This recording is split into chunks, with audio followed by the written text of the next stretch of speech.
Okay, welcome back everybody. We're up to Melachim Aleph, Perek Yud, Yud Aleph and Yud Bet. So Yud, Perek Yud starts with the story of Malkat Sheva, or better known in English as the Queen of Sheba, right?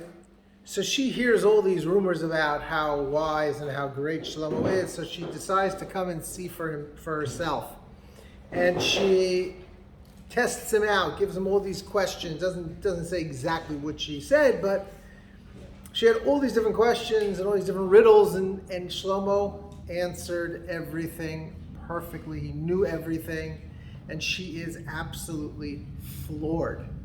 She cannot believe how wise he is and how wealthy he is. In fact, look at Pasuk Zayin. She says, "V'lo ha'amanti," I heard all these things about you. "V'lo ha'amanti le'dvarim," I didn't believe them. Ad asher bati, until I came myself. V'tirena einai, and I saw it myself. V'hinei lo hugadli hachetzi. What everyone was saying was not even half true. It wasn't even half of what you truly are. And based on this meeting with Shlomo, she praises him and blesses him and also blesses God. Look at Pasuk Tet. Yehi Hashem Elokecha Baruch. May God, your God, be blessed. Asher chafetz b'cha, who wanted you, the Titchal Kisei Israel, to give you the throne of Israel. Be'ahavat Hashem et Israel, because he loves the Jewish people, le'olam, forever. The Simcha lemelech la'asot mishpat u'tzedakah, and he made you the king to do justice and righteousness. And she then gives him all types of gifts, as if he really needs them, but she gives it to him anyway. Hiram, the king of Tzor, who we've seen many times, also brings gifts, very precious gifts to the king. Shlomo, I think that was just like parenthetically. Oh, by the way, she was not the only one who gave gifts. He also, the king of Tzor, also gave him gifts. Shlomo gives to the Queen of Sheba everything that she desires, her heart's desires, meaning anything that she asked for, and she goes home. Then the Navi tells us, starting Pasuk Yudalid, tells us all the amounts, the weights, the amounts of gold that he had and what he did with them.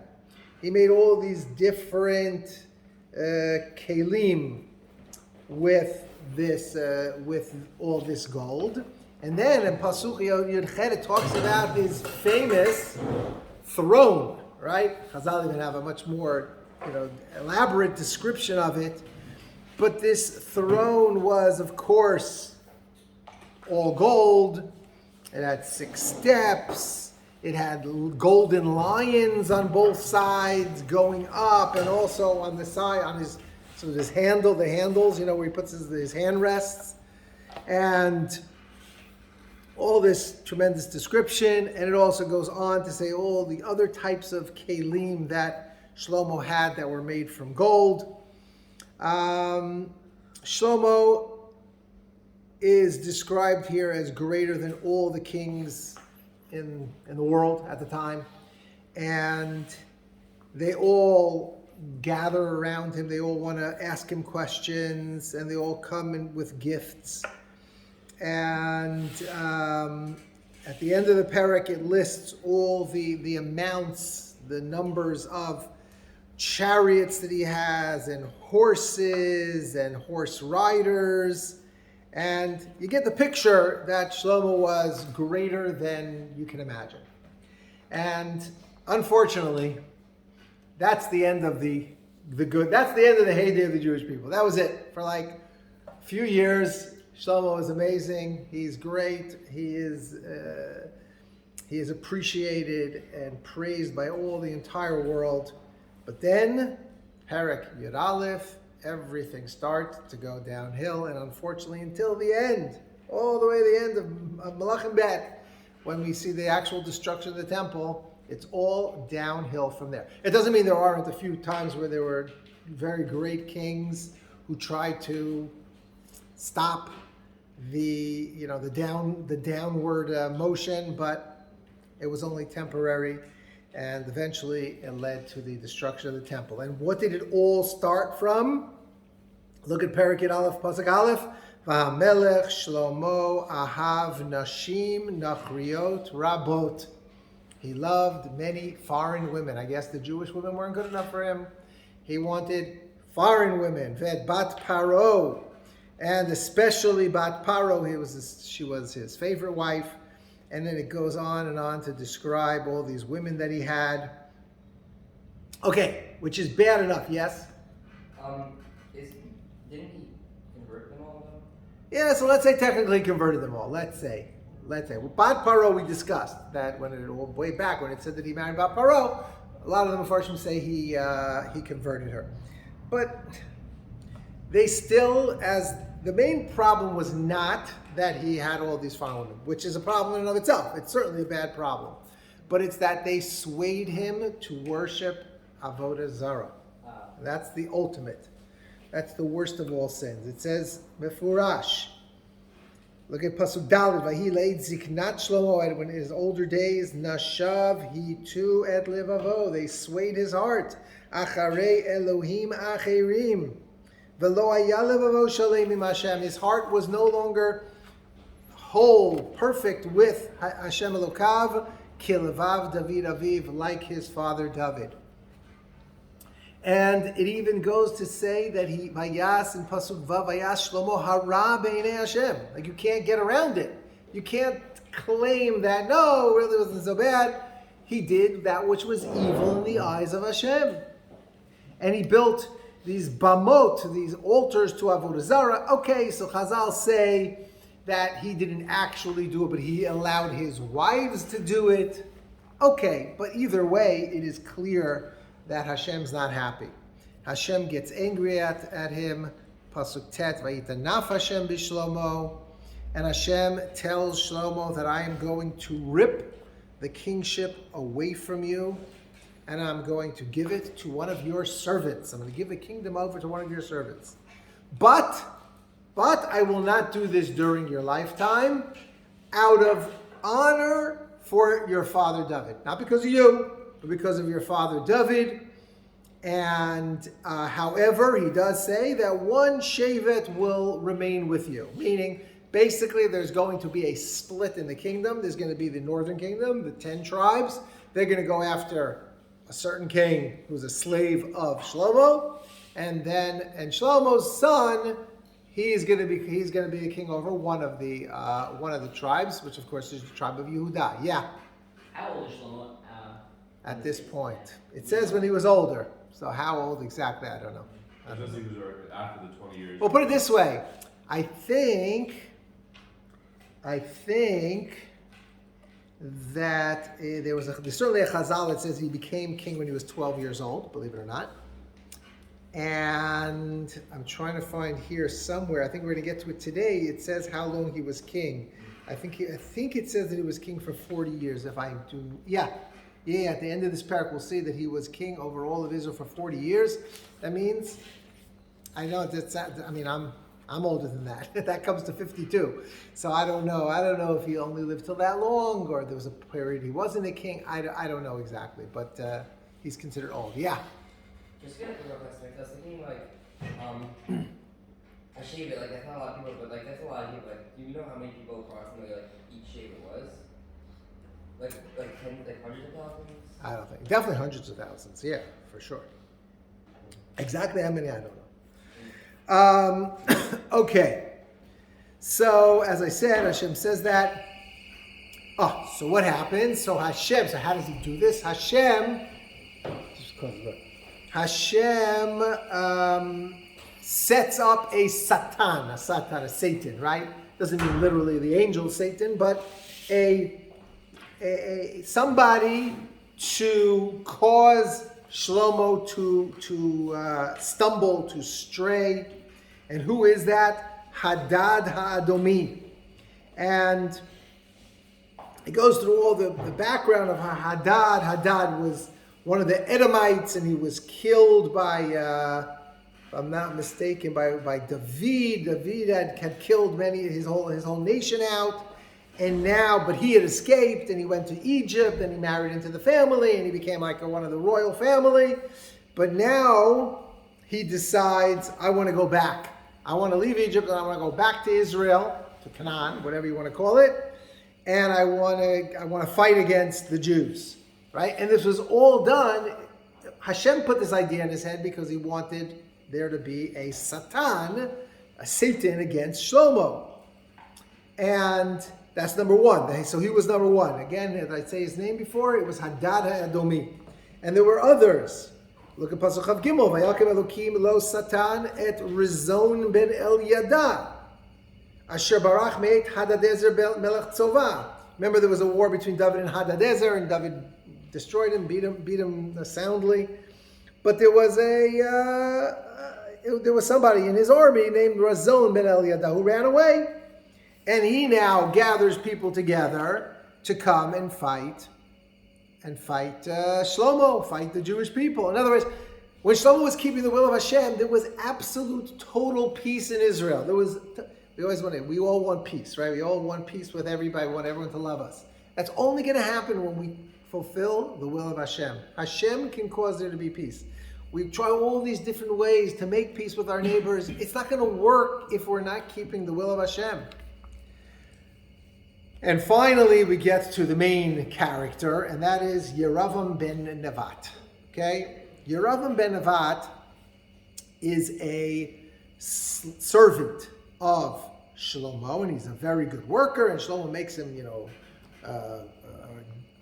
raises him up in power, gives him power, and he eventually rebels against Shlomo. And at this point, Achiyah Hashiloni is a prophet, is a Navi, and he appears to Yeravam ben Nevat, and he tells him, he says, so first he does a symbolic act. He takes his new garment that he's wearing, Achiyah Hashiloni, he rips it into 12 parts, and he gives 10 of them to Yeravam.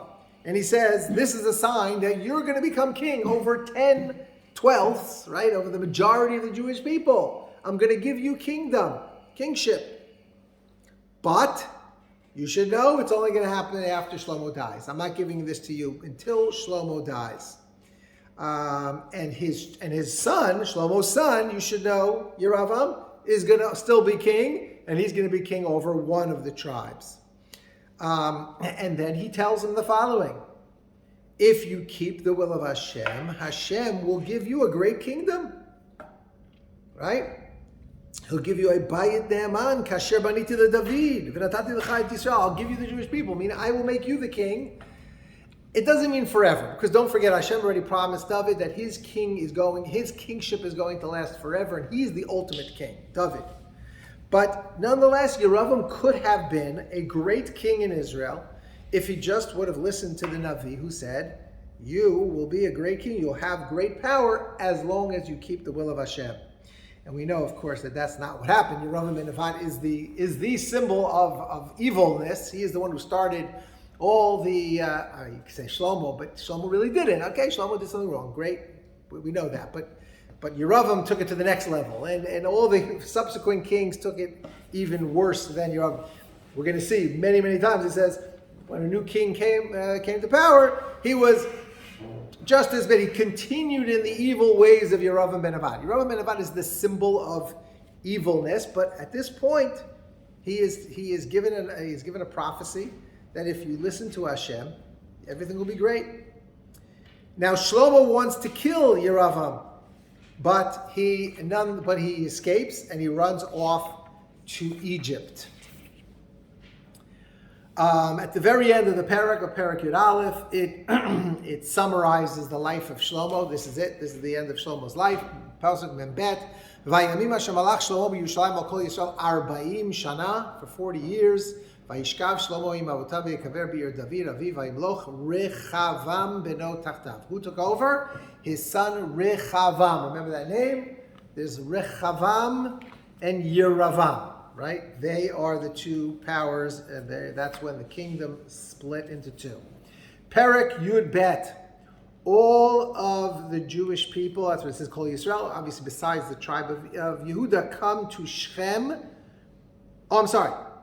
This is called Israel. This is really all of Israel. They come to Shechem to to anoint Rechavam, the son of Shlomo, after Shlomo dies, as the king.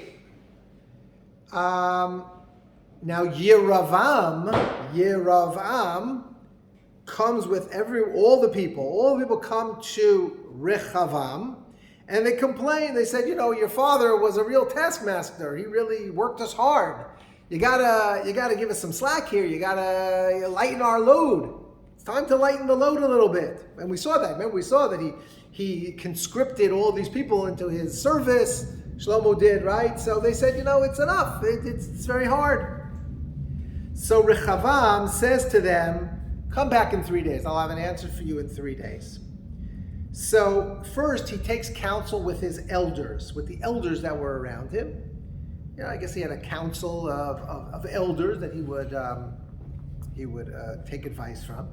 And they said that you should listen to them. It's time to give them a little slack. If you give them a little slack, then they'll be loyal servants to you. But Rechavam decides to ask his buddies, these bunch of young guys, his age, come, why don't you tell me what you think? And they said, what are you talking about? If you give them a hand, you give them a finger, they're going to want a hand. How does it go? If you give them a little bit, they're going to want more. No, you should actually make it even, you should give them more work, make it even more difficult for them. And he listens to his age group, his peers, and not to the elders. And by the way, it says it explicitly, I'm trying to find the pasuk, that this was all, Yud? Are you looking for the phrase? No, that this was all Me'et Hashem. This was all from God. What? Tet. No, Tet-Vav. Oh, Tet-Vav, sorry. Aha, yeah, I haven't gotten to that yet, but okay. It was all from Hashem. It was in order to fulfill the prophecy that Achiyah Shiloni had given to Yeravam, that Yeravam is going to become the king over 10 tribes and Rechavam only over 1. So the people come back with Yeravam and they say, okay, 3 days are up, tell us your answer. And Rechavam says to them, speaks to them very harshly and says that I am going to work you even harder than my father did, etc., etc. And as we just quoted, thank you for that pasuk, it says that this was all Me'et Hashem in order to fulfill the prophecy. The nation then at this point says, what do we need him for? What do we need this Rechavam guy for? He's a jerk. He's a taskmaster. We don't want that. And what happens is that Bnei Yehuda, the tribe of Yehuda, stays with Rechavam, and they coronate Rechavam as the king,